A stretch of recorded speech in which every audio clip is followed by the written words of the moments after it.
Ser podcast.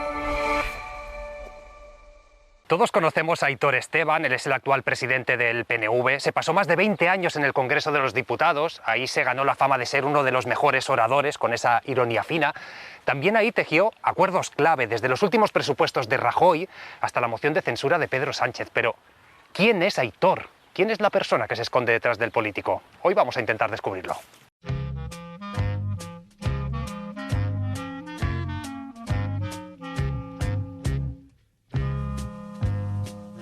Aitor, ¿cómo estás? Ay, Egunon. Oye, qué vistas, ¿no? Sí, la verdad es que tiene unas vistas impresionantes a todo el Bocho, a todo Bilbao. Sí. Y los montes que le rodean, claro, porque Bochos eso es un agujero, está rodeado de montañas. Desde aquí se vigila todo. Bueno, sí, por eso era tan importante. Mira, aquí fue antes de que entraran los franquistas en Bilbao, aquí es donde se resistió, ¿no? Era el último punto. Claro, esto es lo que controla un poquito Bilbao. Oye, ¿y tú cómo estás? ¿Yo bien? ¿Sí? Sí. ¿Se vive más tranquilo viendo el Congreso desde la barrera? ¿O eres de esos que quieres saltar al campo de ¿pero por qué hacen esto? Pero solo en partidos especiales Sí, me gusta saltar al campo. Lo que es los partidos de rutina, no. ¿No? No, el control, por ejemplo, de los miércoles y tal, se ha convertido aquello en insultos para aquí y para allá, no es un control verdadero, no.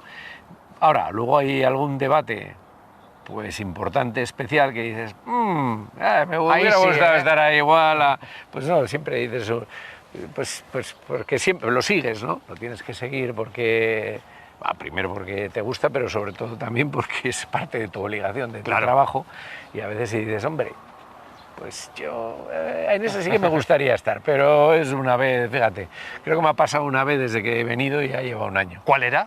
Pues mira, por ejemplo, la comparecencia de junio de Sánchez. Sí, sobre Zapatero, sobre la Irene. Bueno, sobre toda la situación, etcétera. Que bueno, que en principio mezclada con todo lo europeo, pero sí, claro. Luego vamos a ir a la política y habrá tiempo, pero claro, estamos en Bilbao, tú naces en Bilbao. Sí. ¿Cómo recuerdas tu infancia? ¿Tú de niño cómo eras? ¿Cómo era? Pues no lo sé. No te acuerdas, ¿eh? Un tipo muy... No, pues no lo sé. Un tipo muy normal, no sé. Pues como todos los chavales, yo iba... estudié con los claretianos primero, luego... mi padre se quedó en paro en el año 73, con aquella crisis industrial muy dura. Pasamos mal en casa, yo me fui al instituto. Pues un chaval de clase trabajadora que bueno, pues en casa sí que le fueron transmitiendo valores, ¿no? Y sobre todo mi padre en el ámbito de la política, de la democracia, nacionalismo vasco, etcétera, ¿no? Mi madre había venido con 14 añitos a trabajar aquí. ¿Y era de Soria? Ella es de Soria, mi ama todavía vive, sí, y es muy... ella yo creo que tiene una mezcla, ya fíjate, desde los 14 años, pero vamos, su pueblo es su pueblo, Eso se lleva. Sí. Y bueno, eso también nos lo transmite. Nosotros, la mayoría de mi familia es de la parte de mi padre era hijo único, y mi madre tiene muchos hermanos y hermanas y bueno, pues ahí es la gran familia, ¿no? Y esa relación la hemos tenido siempre, por eso yo también tengo conexión con su pueblo, etcétera. Pero ella también es muy de Bilbao. Es curioso porque a mí no me cuesta nada vivir en un pueblo, es más, lo prefiero. Siempre había pensado que aunque me gusta Bilbao, prefería vivir en un pueblo.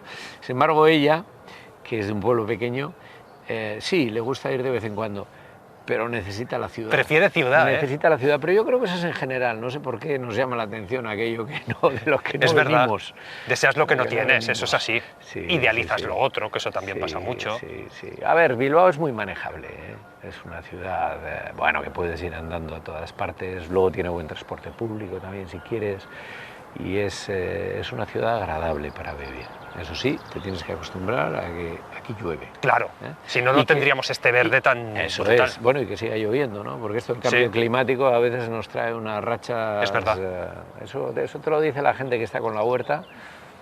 Esos lo notan, claro. Claro que son lo los notas, primeros. lo notas, o sea, tienes que plantar un poquito antes, un poquito después, según, viene diferente. Sí, sí, sí, es verdad, está pasando y se ve. Oye, ¿tú tenías sueños de chaval? De decir, yo de mayor quiero conseguir... Ah, la libertad de Euskadi, eso sí, ¿Sí? siempre. Ah, sí, sí, sí. ¿Todavía confías en ella? Ah, por supuesto que sí, ya lo somos más que cuando yo era un chaval, pero bueno, esto es lo que sí he aprendido, como todos yo creo que todos, ¿no? Pensamos que el mundo se transforma de un día para otro y el mundo no se transforma de un día para otro, el mundo necesita tiempo, generaciones, convicción, porque además las cosas duraderas son por convicción, no son por imposición, ¿no? Que es lo que todavía en muchas mentalidades no entra, ¿no? Habrá quien diga, míralo, con la madre de Soria Sí. y pidiendo la independencia de Euskadi. Bueno, Eso sí. te lo habrán dicho muchas veces. Sí, sí, sí, joder, alguna vez me he planteado, tengo que escribir un libro, porque para explicar, no para explicar, ¿no? Sino para hacer ver en las mentes, pues, bueno, voy a decir, en la mente española, ¿no? Que todo es mucho más abierto y más amplio, que la personalidad de alguien es mucho, no es solo blanco o negro, ¿no? Tiene muchos matices y luego tú optas y apuestas, ¿no? Por algo en lo que crees y en lo que sientes. Yo soy vasco y solo me siento vasco, pero eso no quiere decir que rechace a los demás o a los que no se sientan así y puedan ser tan vascos como yo, pero también se sientan españoles, ni tampoco a quienes se sientan españoles. Y yo lo entiendo perfectamente, pero lo que no me parece aceptable es que no se acepte que otros pensemos de manera diferente, ¿no? Eso de, no, tú eres español porque lo dice el DNI, ya, pero el DNI me lo han obligado también a tener, yo quisiera tener No puedo no tenerlo, otro ¿no? carnet de identidad, pero, y también que las cosas se hacen por convicción, tanto de una parte como de la otra, y si no, y esa convicción, mientras no la consigas, lo que tienes que hacer es acordar, llegar a acuerdos, pactar, y eso es la política básicamente, llegar a acuerdos. La imposición, como he dicho antes, no sirve para nada. Antes también en Bilbao y en todas las ciudades de España. En tu época los chavales jugaban a fútbol y a fútbol. Sí, Nacían, sí, igual sí, que el DNI español, sí, nacías sí. con un balón de fútbol y a ti te dio por el rugby. Ah, pero bueno, eso fue por mi aita, porque mi aita era muy... Mi padre era muy pro-británico, muy pro-british. Así, ¿eh? Sí, sí, siempre tenía mucha referencia. Bueno, Bilbao es tiene muchas conexiones con el Reino Ajá. Unido. También el pasado Desde industrial siempre, supongo que une, ¿no? El pasado industrial, sí, sí, bueno, es de las minas, pero también antes, incluso tratados, estando Inglaterra con Castilla y acuerdos de neutralidad. Si no me equivoco, es siglo XIV lo que te estoy hablando, pero te quiero decir, siempre ha habido una conexión con Reino Unido, las minas, el Athletic nace también un poquito de todo eso, ¿no? Aquí estamos viendo San Mamés. Estamos viendo San Mamés, efectivamente. ¿Qué mal lo habrás pasado este año? Bueno, pues ¿No has sí, sufrido? pero a ver, fíjate, sí, no me lo paso bien, quiero decir, los lunes son diferentes, pero cada vez me lo tomo de manera más relativa. Fíjate que me he hecho... últimamente me he aficionado al baloncesto, nunca me llamó ¿Ah, sí, le sigo mucho al Bilbao Basket, y un poquito fue igual por reacción por el fútbol, ¿no? Porque estoy hasta las narices de que la gente se bese la camiseta, pero en realidad hay gestos vacíos detrás, ¿no? Y claro, el Athletic es muy de, bueno, pues juegas con la gente de aquí, ¿no?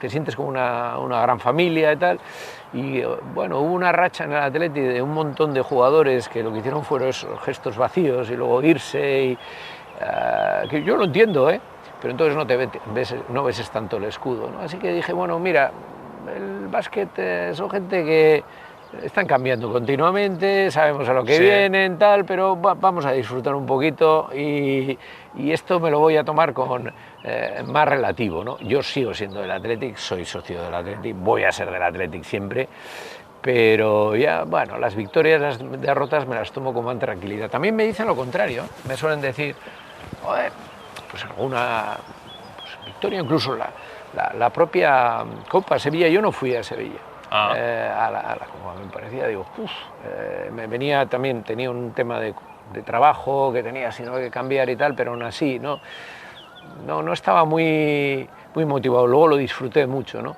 Pero muchas veces que pues te clasificas y tal, todo el mundo aplaude, no aplaudes y tal, pues tampoco soy de de ponerme exaltado. Sí, lo veo es por dentro, pero tampoco ni me pongo exaltado de una manera ni de la otra. Ahora sí, te lo confieso que los lunes son diferentes si el Athletic pierde, ¿no?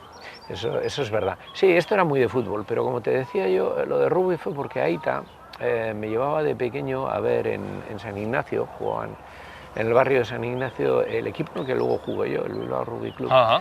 Y bueno, pues claro, yo era muy pequeñito y le cogí cierta afición y luego, bueno, pues sí, estuve jugando unos cuantos años con el equipo. ¿Destacabas? ¿Del ¿Eras cual de los todavía buenos? soy socio? No, a ver, yo era un tirillas, además, yo era 3/4, yo era un ala. Pero bueno, a ver, no hubiera sido... No ibas para profesional. No, desde luego que... no. Bueno, entonces, en aquella época no había profesionales. Sí, todo amateur, existía, todo era amateur, ¿no?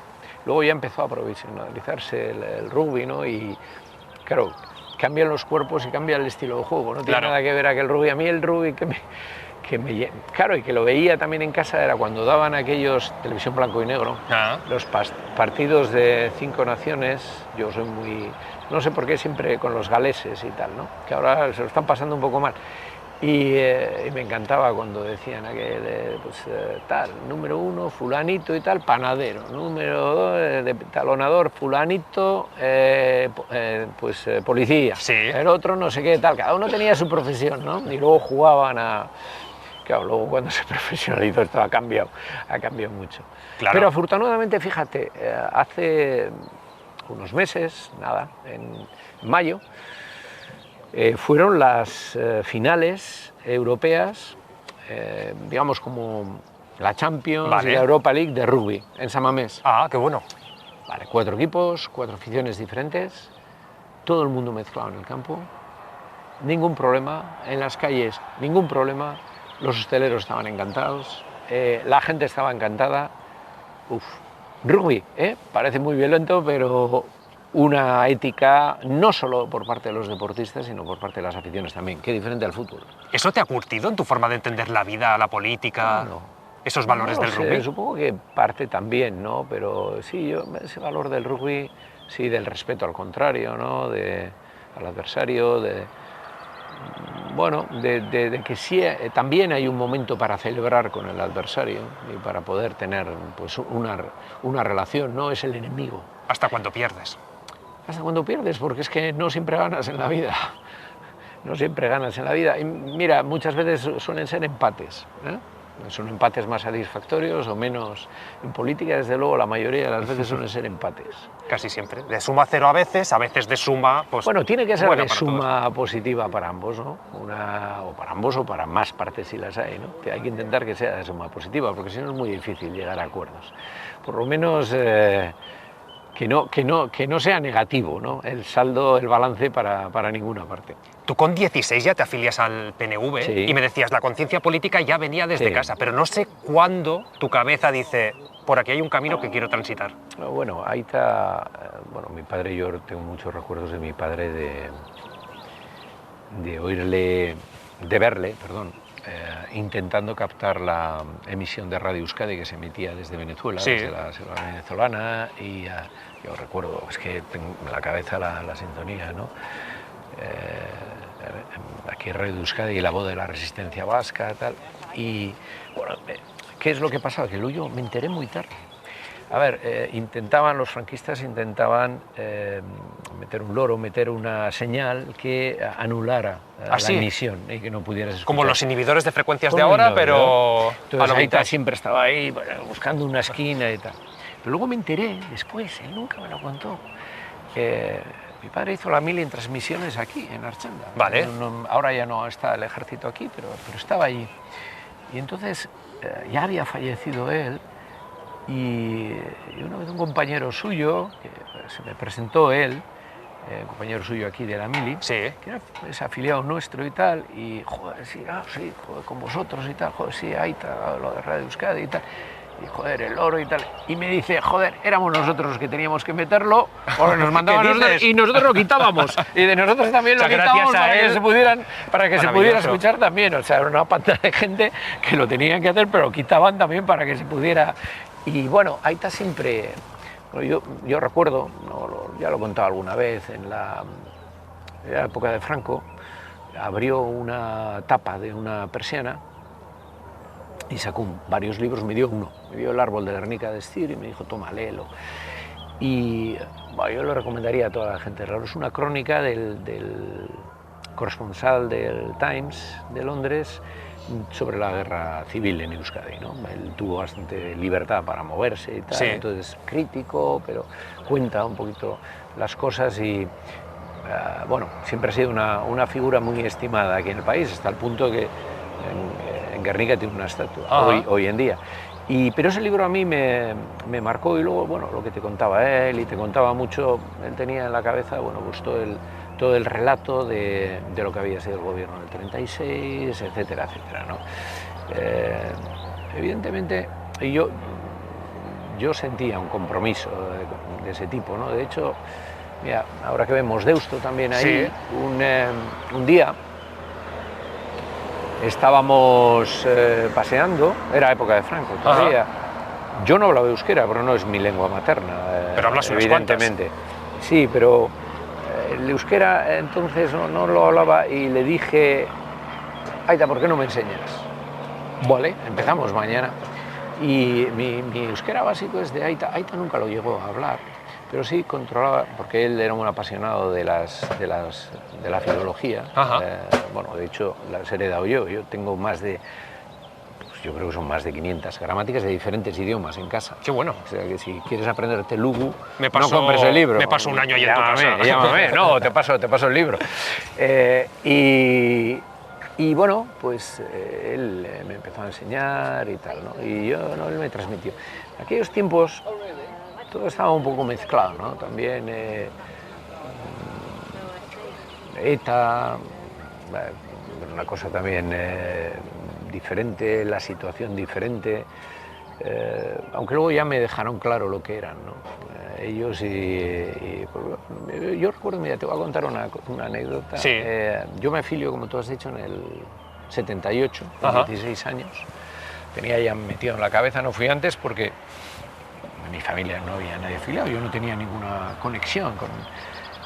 Pero bueno, a mí esas historias, el libro, lo que Aita me contaba, y bueno, pues esperé hasta los 16. Entonces, poco después, el Partido Nacionalista Vasco convocó, yo me afilié en septiembre, en octubre, finales de octubre, convoca una manifestación contra la violencia y contra ETA. Sí.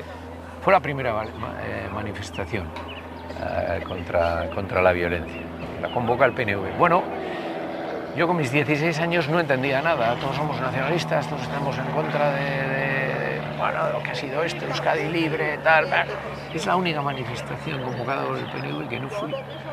No creías en ella. Con mis 16 años, digo, pero esto que... Pues no entendías nada en el fondo, porque decías, unos contra otros y tal. Me lo dejaron muy claro, pero todo me quedó muy claro. Yo creo que fue el año siguiente o al otro, hubo una manifestación del 1 de mayo, a la que yo iba con el partido, y en la calle Autonomía nos hicieron embudo, la gente de la izquierda abertzale, y empezaron a insultar, a escupir a gente mayor, gente que había hecho la guerra, que había sufrido el exilio, que había sufrido toda la represión, no sé qué, y dije, bueno, yo no soy esto, ni tengo nada que ver con esto, absolutamente nada de nada. Sí, hay una cosa que Aita sí me metió en la cabeza desde siempre, es por encima de todo, de cualquiera, de tu ideal, primero están los derechos humanos y la democracia. Sin derechos humanos nada vale la pena.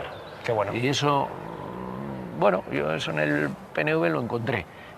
En otros sitios no lo hubiera encontrado y eso ya, bueno, me lo dejó muy claro. Así que en el 78 tenía ese...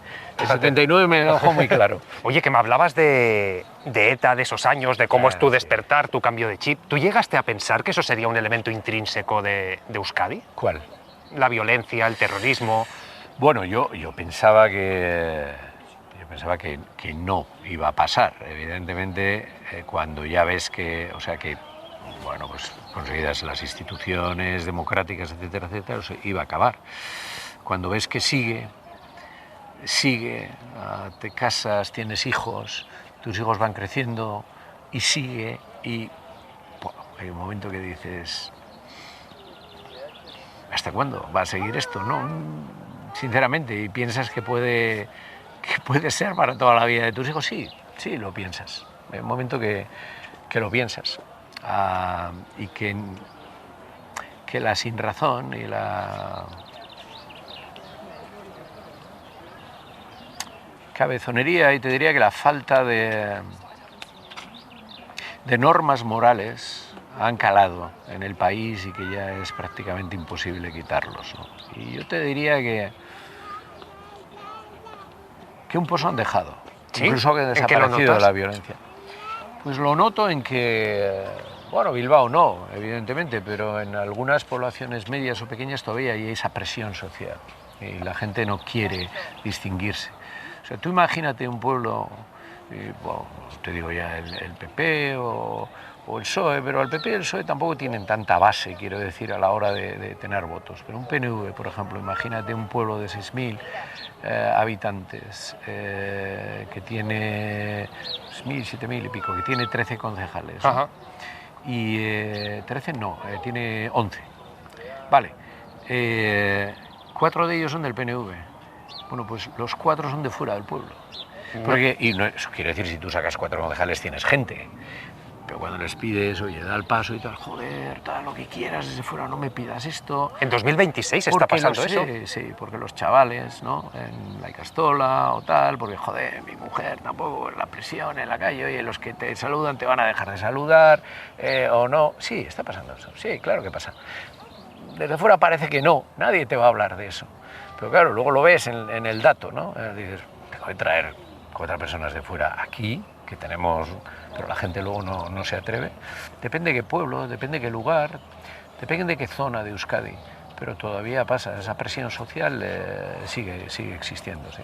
Fíjate que tú, con tu conciencia política tan temprana, afiliándote a los 16, estudias Derecho. Sí. ¿Por qué?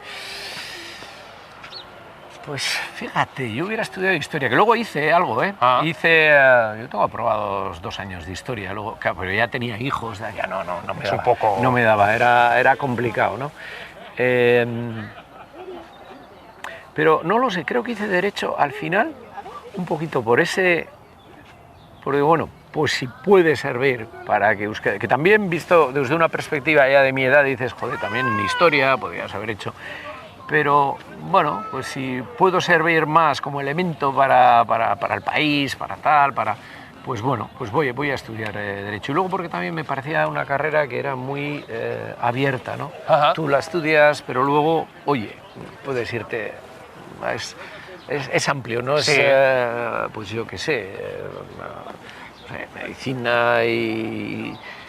Claro, un médico es médico, alguien que estudia tal, Derecho puede ser Derecho muchas es cosas. algo más amplio, ¿no? Es más abierto, ¿no? Y por eso también, supongo. Fíjate, yo creo que esto lo diremos muchos,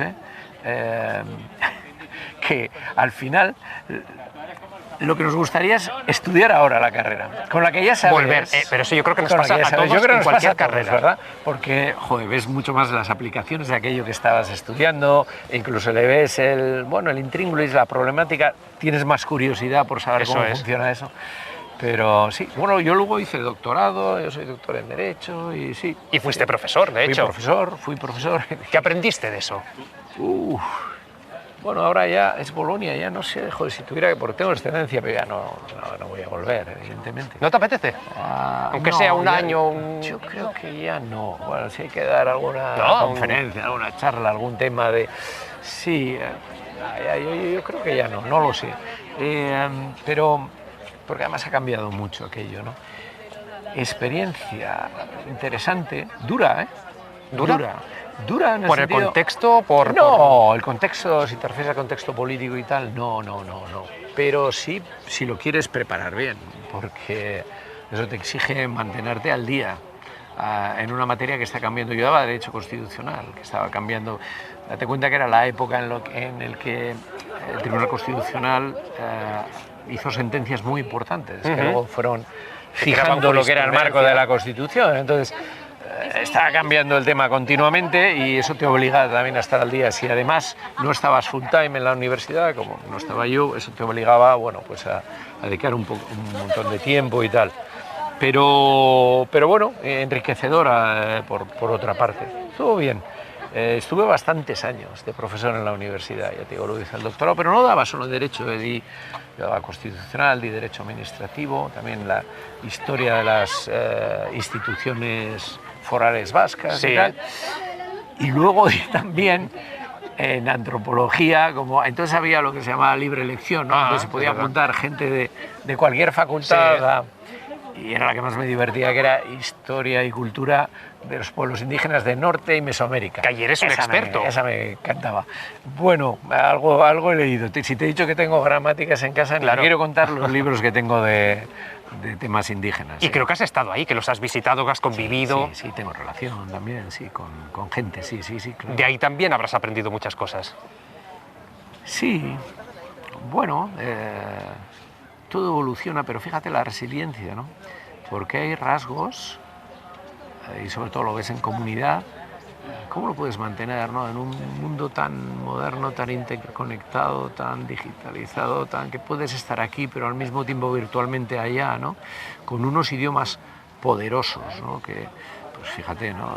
El inglés, pero el español también, porque yo cuando se dicen, no, porque lo del catalán y el euskera y tal, con respecto al español, es uno de los idiomas más poderosos del mundo. Algo tiene que, es adoptado rápidamente, pero también, considerando todo el número de hablantes que tiene, ¿no? Claro. Y las referencias que tiene en Internet, etcétera, etcétera. Es verdad que en riesgo no está, no pinta. Al inglés, hombre, no pinta nada, en absoluto, ¿no? Por eso también muchas veces dices, mira, esa apreciación también, ¿no? Yo creo que hablar idiomas enriquece a todo el mundo, y cuanto más idiomas, mejor. Ojalá todos. Entonces, yo lo que no acabo de entender es ese, no, mi hijo que no aprenda euskera, que no aprenda ¿Para qué le va a servir? Pero siempre te abre la mente, ¿no? Puedes además, acercarte de otra manera, ¿no? A la gente. Aprendes también lo que es la cultura de un pueblo, lo diferente que puede ser, o por qué. No lo sé, es que me sirve cualquiera, me sirve serbo-croata o me da igual. ¿Cuál es el más raro que dominas un poco? Dominar, a ver, ¿qué he hecho? Bueno, a ver, no lo sé, el euskera que dice, no, tan difícil, a mí no me parece que el euskera sea tan difícil. Es difícil. Hombre, es difícil para una persona que viene de una lengua latina, por ejemplo, pero sobre todo porque la estructura, la sintaxis, y ahí se nota quién habla bien y quién habla mal. En la sintaxis. En la sintaxis, sobre todo, ¿no? Es muy diferente a la del castellano. Entonces tienes que acostumbrarte que el orden de las palabras no es el mismo. Y eso exige un esfuerzo de mentalidad. Y yo creo que el clic, cuando te das cuenta que ya has sido capaz, sin pensarlo continuamente, te van saliendo, y dices, ya sé algo de euskera, ya puedes chulear, ¿no? Sí. Pero bueno, no lo sé, pues yo qué sé, no sé árabe, pero sí he empezado a estudiar un poquito. A ver, soy capaz de leer árabe, si vienen las vocales sobre todo, marcadas con pequeños signos y tal, que normalmente no se utilizan. Puedo leer, pero eso no quiere decir que sepa qué estoy diciendo. Yo tengo una noción muy básica de árabe, sé cómo funciona, unas frases muy básicas y tal, y además lo tengo un poquito aparcado. Pero eso. Y mira, el árabe sí me parece un idioma o más difícil que el así como, por ejemplo, el lakota, ¿no? El sioux. El euskera ayuda bastante en cuanto al orden de las palabras, a la estructura. Luego tiene cuantas más tiene lenguas, algunas otras cosas ¿verdad? que parecen al castellano. Curioso. ¿Por ejemplo? Sí. Pues, por ejemplo, la doble negación, ¿no? Nosotros en euskera hacemos como en inglés. Tú no puedes decir no tengo nada, porque si no tienes nada tendrías algo. Todo. ¿No? Pero sin embargo en sioux, como en español, se diría no tengo nada. ¿No? Fíjate. Sí, por cierto, ¿sabes cómo dicen los sioux a un mexicano? Ni ¿Cómo idea. se les dice? Espayola. ¿Sí? ¿Te imaginas por qué? Claro. También hay presidentes de Estados Unidos que lo confunden, o sea, ¿no? Ya, eso te quiero decir. efectivamente. Sí, sí, joder, aquello les parece... Todo es España. Ya, es otra anécdota, ¿no? Ya sabes que cuando se pide un mapa de Bilbao hay que pedir un mapa mundi de Bilbao. Mapa mundi de Bilbao. Pues un creo poco eso. que a los americanos les pasa un poquito de eso. Un se mapa acaban mundi de todo Estados en su Unidos. país. Sí. Oye, volviendo a la universidad, ¿tú eras de hincar codos o eras de vivir la vida universitaria con todo lo que eso implica? Yo era, no de vivir la vida universitaria, sino hacer pintadas, pegar carteles, dices? que ¿Eras un aquello radical? era lo que era, íbamos ensuciando el país, ¿no? Todos. Andaba con el rugby también, yo en la uni, además, a ver, pues lo que te he contado antes, en casa no andábamos muy bien, entonces Sí. yo la uni me la tuve que pagar yo. Vale, ¿trabajabas mientras? Sí, daba ¿De clases, qué? daba clases de euskera, Ah. era profesor de euskera en academia y eran los momentos en los que todo estaba empezando, la ebullición, ¿no? Entonces la vida tampoco me daba para vivirla. Y luego hincar codos, como la vida tampoco me daba porque tenía que hacer esas cosas, los hincaba terriblemente haciendo marca en la mesa el último tramo. Ah. Eso es lo que no hay que hacer nunca. Jamás. No hay que hacer nunca. Jamás. Entonces, había lecciones que te atraían, ¿no? O la clase, eso sí, iba a clase, ¿eh? Siempre. Y o casi siempre, vamos, alguna me habré fumado, pero pocas.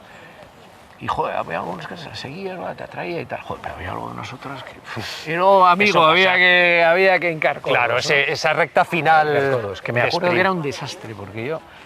Desastre en el sentido de que yo tengo un desorden ordenado. Ah, Entonces, lo sigo practicando. entiendes un tu poco. propio caos. Está bien. Quilicua. Y me acuerdo que en mi habitación, joder, tenía por el suelo, tenía todo. ¿En serio? Papá, sí, Pero eso es un poco de genio, Que de tener, eso. ¿verdad? Joder, ¿tú crees? Pero claro, cuando entraba mi madre se desesperaba y decía, no me toques nada, no me toques nada, No, porque hay que hay- limpiar esto, yo no me toques nada, por favor. Que luego... La culpa es allá del suspenso, claro, me tocaste los apuntes. efectivamente. ¿Quién va a probar Eso así? era. ¿Quién va a probar Ahí así? tumbado en el suelo y cogiendo un apunte, el otro, sí, sí. Está Tú los bien, discursos te los preparabas en papel.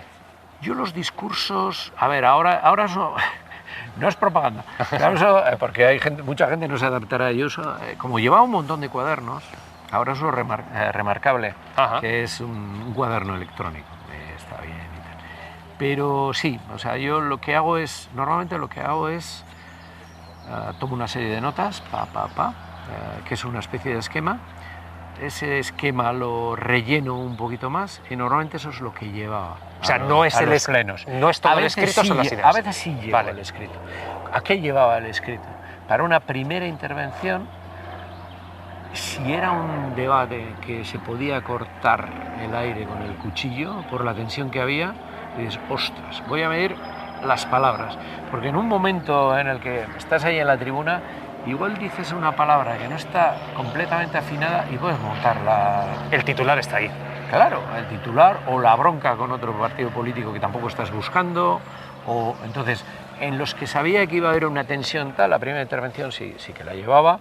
Igual luego, según estaba interviniendo, pues o te saltabas algo o lo decía un poquito de otra manera, pero por lo menos estaba ahí, sabía que los pasajes más era mejor literal. Las segundas intervenciones nunca, porque no sabes lo que te va a decir el otro. Por ¿A lo quién las tanto, lleva igual, eh? ya, pero no es lo mismo, pero luego se nota Sí. cuando intervienes. Entonces, hombre, si llevaba, pues no me he dado tiempo, tenía 10 minutos, claro, joder, me gustaría también decirle esto y esto y esto. Entonces eso iba simplemente en una nota, recordar sobre esto, y luego, según iba hablando, me estaba contestando pues, al presidente del gobierno, el que fuera, o otro partido, yo iba tomando notas para meterlas también ahí, ¿no? Esas eran las segundas intervenciones. Sí, normalmente hago eso, es un esquema, con el esquema me vale.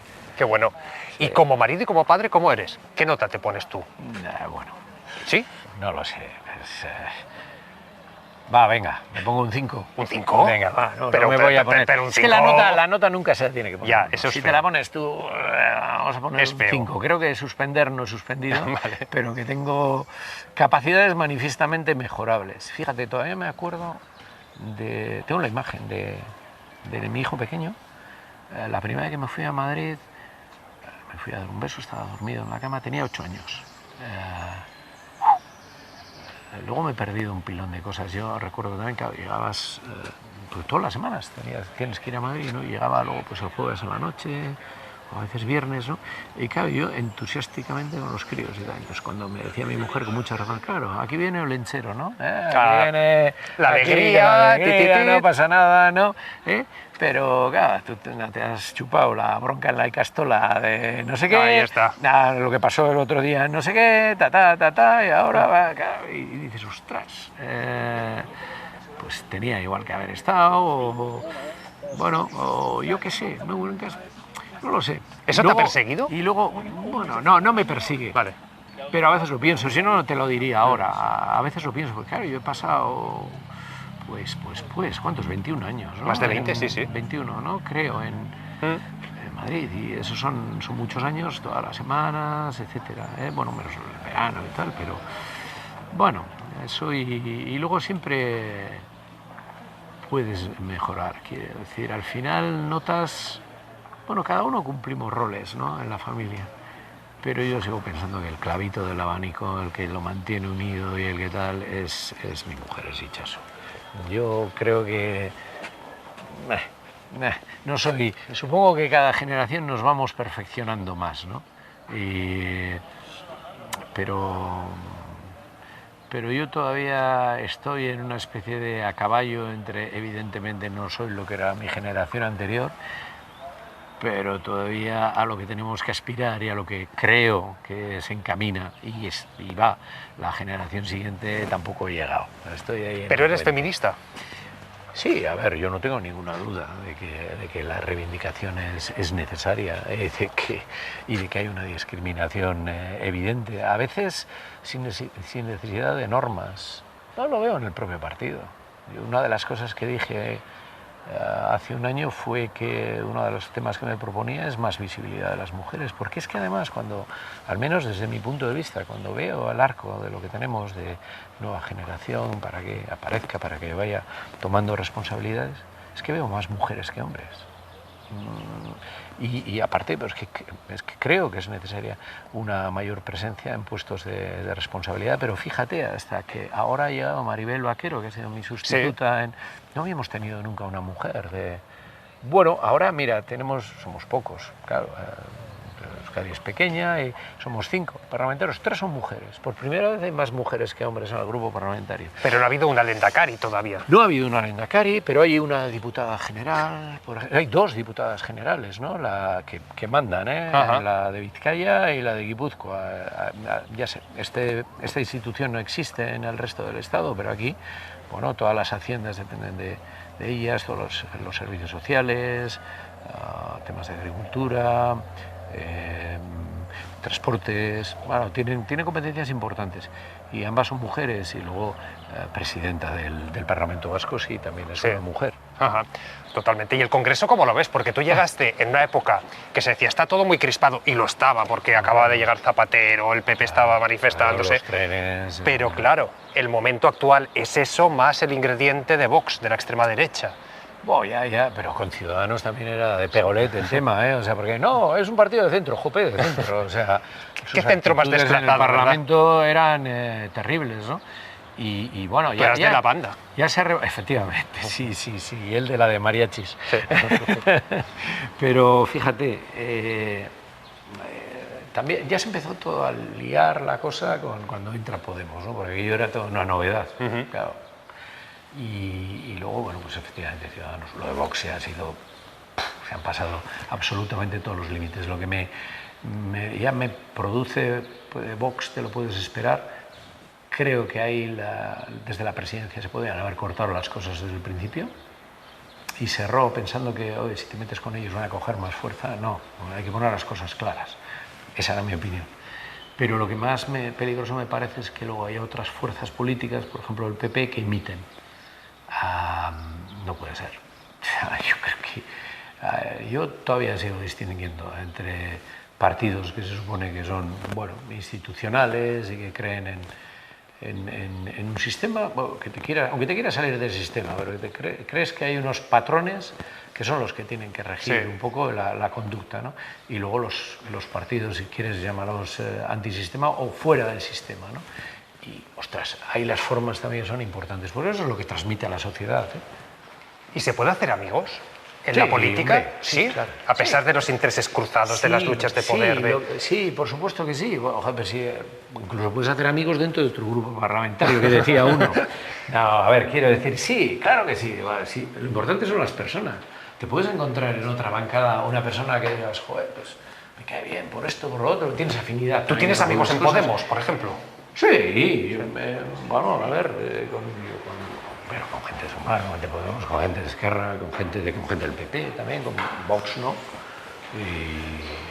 pero a ver, relación siempre puedes tener, ¿no? Lo que pasa es que hay algunos que no entienden que hay líneas en la tribuna que no puedes cruzar. Si tú insultas a alguien o le menosprecias de una manera... Si pasas determinadas líneas que van más allá del debate político, en el debate político puedes decir, joder, qué bien me ha lanzado esta, me ha lanzado aquí un derechazo que me ha pegado contra la mandíbula. Y qué Pero bien dado. echado, Y elegante, qué bien dado. como en rugby. Efectivamente, a la próxima ya te voy a enganchar yo. Pero, claro, si te pasas esas líneas, luego hay una gente que te viene y te dice, oye, vamos a tomar una cerveza. Chico, no. Si me has dado dos buenos golpes parlamentarios, porque tal, joder, encantado, tomamos la cerveza y oye, un día por aquí, otro día te engancharé yo, ya, eso yo lo respeto. Sí. Pero hay líneas que no se pueden pasar y hay algunos que se creen que la política es mero teatro y la política es todo menos teatro. Evidentemente que hay que escenificar un poquito las cosas, pero tiene que ser alma y eso se nota cuando hablas. Si te crees o no te crees las cosas, luego estarás de acuerdo o no con quien las dice, pero si te lo crees o no te lo crees, si la política no tiene alma no sirve para nada, es un teatrillo meramente para conseguir el poder. Tú tienes que defender algo concreto, palpable. ¿Tú de qué estás más orgulloso y qué es lo que más te ha frustrado de tu paso por el Congreso? Bueno, yo creo que, a ver, continúa una línea de grupos parlamentarios y portavoces parlamentarios que creo que ha sido modélica y ha sido referente. Siempre se ha dicho que eres de los mejores oradores que ha pasado por ahí. Bueno, no lo sé. Cada uno tiene un estilo. Por ejemplo, a mí Llamazares me gustaba mucho. Gaspar Llamazares. Sí, me parece que era, ostras, sabía colocar muy bien los mensajes, era directo.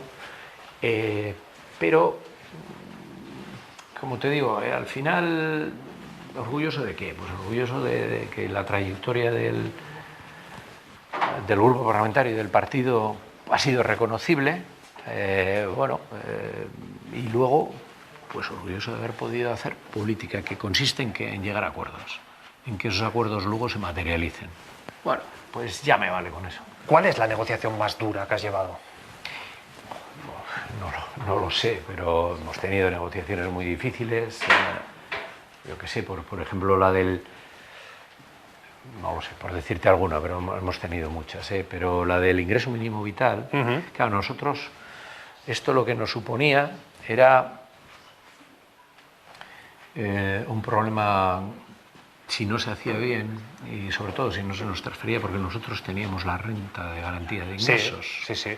Entonces, lo que Pablo Iglesias, que era el que empujó para ese ingreso mínimo vital, lo empuja queriendo copiar lo que nosotros ya habíamos creado aquí en Euskadi. Sí. Claro, entonces poner cosa sobre cosa y que además no pudiéramos nosotros tenerlo en nuestras manos para poder empastarlo y para poder regularlo era un problema muy grande. Claro. Y eso, hacérselo entender al Estado costó muchísimo. Y te aseguro, yo me acuerdo la última noche, mi última conversación fue a las 3:30 de la mañana.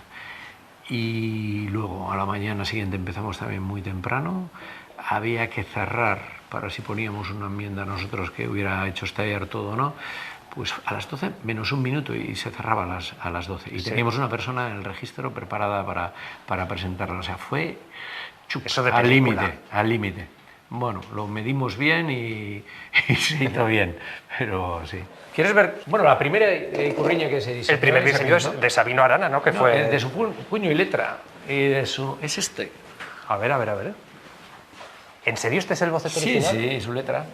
Voy a hacer una foto. Esto me lo voy a guardar para mí. Hay un momento icónico en el Congreso aquel momento de Mariano, dame grano, Aitor, te dejaré mi tractor, ¿tú eras consciente que eso iba a ser un meme político ya para siempre? No, no, la verdad, pues yo qué sé, son cosas que salen y que de repente no sabes si... Dije, joder, le voy a repetir las cosas y es verdad que lo llevaba pensado desde antes, porque digo, le voy a pedir las cosas, pero ya es que repetirlas simplemente, oye, voy a decirlo de una manera diferente a ver si se le mete en la cabeza, ¿no? Porque era la mayoría absoluta, sí. aquello era... y fíjate, pues no, luego a la gente le hizo gracia, él también como contestó, luego, joder, un compañero me dice, cago en 10, tenías que haberle contestado, digo, ¿por qué no me lo has dicho antes? Porque se le ocurrió una rima después de que intervino él, pero claro, yo ya subí inmediatamente y no me dio tiempo, que hubiera sido, Mariano, tu tractor tiene gripado el motor. Porque él me dijo, te doy mi tractor. ¿No se usó en algún momento? Tiene gripado el motor. Igual yo en un meeting. ¿Verdad? Igual yo en un meeting. Se ocurrió, porque aquí hay que darle la autoría a quien la tiene. Esto se le ocurrió a Pedro Azpiazu, que era diputado con nosotros. Y el original primero a mí, pero luego esta otra a él. Y bueno, sí, la verdad es que una vez, me acuerdo que en un aeropuerto y tal, y un guardia civil me dice, yo, ¿usted le conozco? Digo, sí, puede ser. No, pero es que usted me suena. No, pues en la tele y tal. No, pero usted no es un actor y tal. Digo, no. Por ahora no. No. Y no, pero usted y tal. Y de repente se le enciende la bombilla y me dice, ¡hostia, el del tractor! El tractor. Pues el del tractor. No pasará la historia con la de cosas. Tengo un tractor, ¿eh? ¿En serio? Sí, tengo un tractor. O sea, que el grano era de verdad. Tengo un tractorcito que me dio el PP. Tengo dos. ¿Lo guardas? En realidad. Sí, claro que lo guardo. El otro día mi nieto empezó a jugar con él y dije, cuidado que es de con Mariano. ese, cuidado con ese, que este tiene un recuerdo. Tiene un tractorcito y luego uno un poquito más grande con el que me vino a vacilar, yo creo que era de intermedio, ¿no? La sexta. Y, ¿qué van a hacer? Digo, espérense hasta que acabe y tal. Y entonces, no, el tractor, que le doy el tractor, que ya le digo, bueno, espérense, ya vamos a ver, ya nosotros vamos a explicar cuál es nuestra posición, vamos a escuchar a todo el mundo y tal. Y cuando acabó, les llamé y les dije, ¿y ese tractor qué? Claro, ¿Me lo quedo o no me lo quedo? ¿Lo prometido? Sí, y lo tengo también. Qué maravilla. En pocas semanas negociaste presupuestos con Rajoy y moción con Pedro Sánchez. Necesita un tiempo para explicarlo, con Sánchez en realidad no se habló nada. Lo único que se acordó con Sánchez es que no respetaran lo que ya se había acordado con el Partido Popular. Nada más. Vale. O sea, los presupuestos, los compromisos con Euskadi, que se respetaron. Por cierto,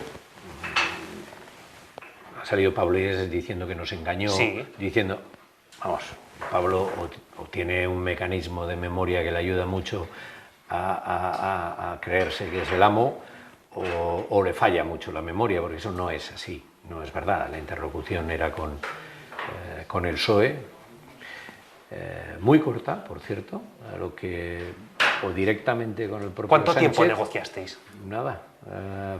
Vamos a ver, aquí la clave fue la sentencia de Gürtel.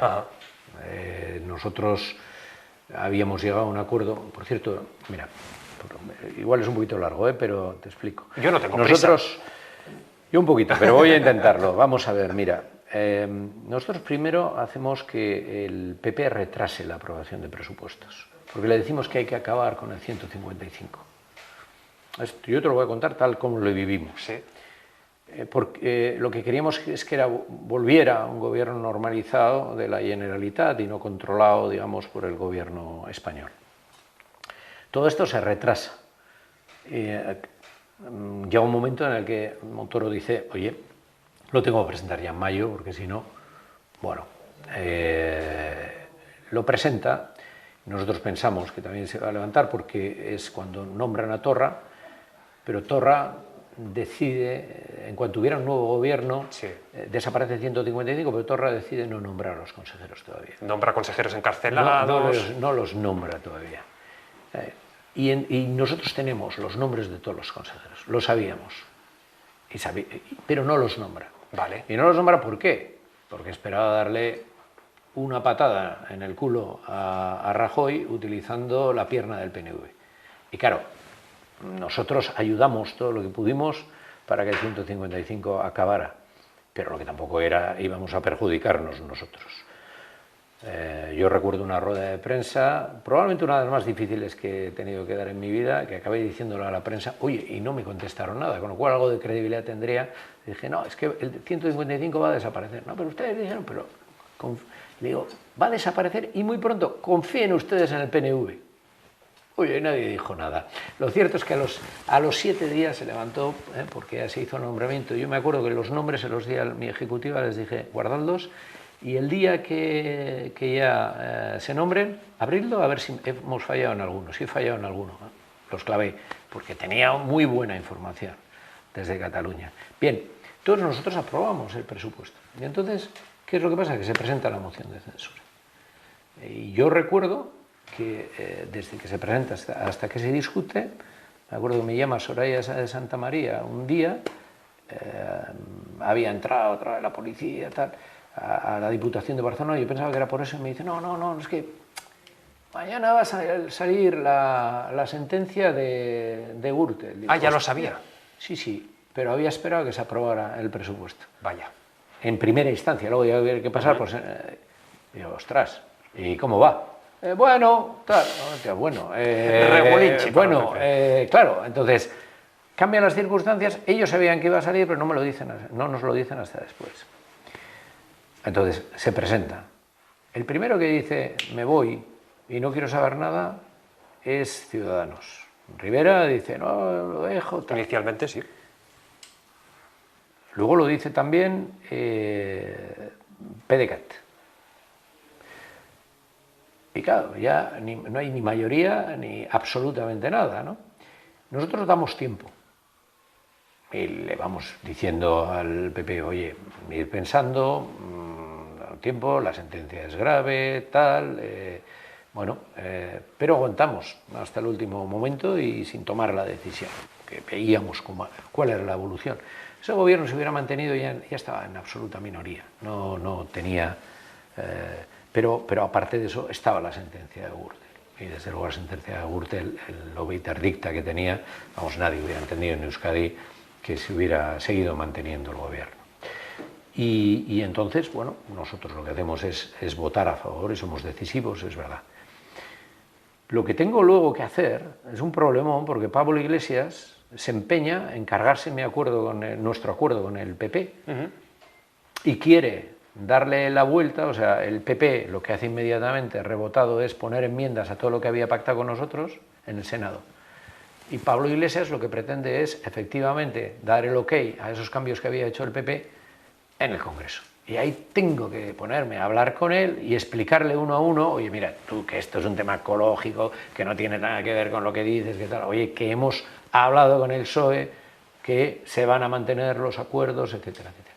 Pero lo hablamos, ya te digo, o sea, en el último momento, y los interlocutores son muy curiosos. ¿Por qué? Coño, porque eran Cerdán y Ábalos. Son a quienes nos manda Sánchez. ¿Cómo te quedaste? Bueno, yo a Cerdán no le conocía y a Ábalos le conocía un poco, pero vamos, ¿no? ¿Cómo me quedé, dices, después? Cuando vi todo... Mira, yo ya empiezo a asombrarme ya por... Vamos a ver cómo acaba todo esto, ¿no? Pero... Bueno, algunas cosas había oído después, quiero decir, ya con el gobierno socialista, etcétera, etcétera, sobre todo respecto a Ábalos, pero tampoco una vez que ya le cesan, el cese no está aclarado, nadie nos explica por qué, no nada, porque aquello... Tanto ahora parece que no sabía Pedro todo Sánchez fue cesa. Desde hace meses y tenían que saberlo, ¿no? Estas decisiones no toman de un día para otro, pero luego es que tampoco hubo explicaciones para nadie, ¿no? Pero bueno, fueron ellos y lo que hablaba Andoni Ortúzar con Sánchez, de vez en cuando no hubo nada más y no se trató nada más, ¿eh? Y esto fue así, o sea, era un gobierno que ya había caído porque Rivera había hecho lo que había hecho, estaba la sentencia de Gürtel, o sea, había decidido que ya no apoyaba, PDeCAT también, y estaba la sentencia de Gürtel. Nosotros ahí, yo lo único que hicimos es intentar darle tiempo al Partido Popular por si tenía que hacer algo, quizás presentar a otra persona, intentar rearmar una mayoría, bueno, dar una oportunidad, pero se veía que tampoco estaba. Y luego la armazón del PP estaba como estaba, lo vimos todo. Una vez que cae el gobierno,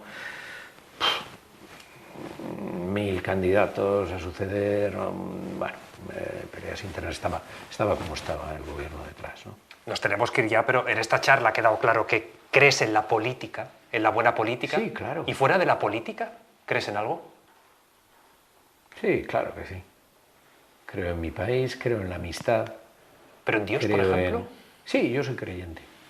Yo soy creyente. No soy practicante de todos los domingos a misa, pero sí, soy creyente. Efectivamente. Pues Aitor Esteban, que tengas un feliz verano, mil gracias y suerte con todos los retos. A vosotros, es que ricasco. Gracias, es que ricasco. Para no perderte ningún episodio, síguenos en la aplicación o la web de la SER, Podium Podcast o tu plataforma de audio favorita.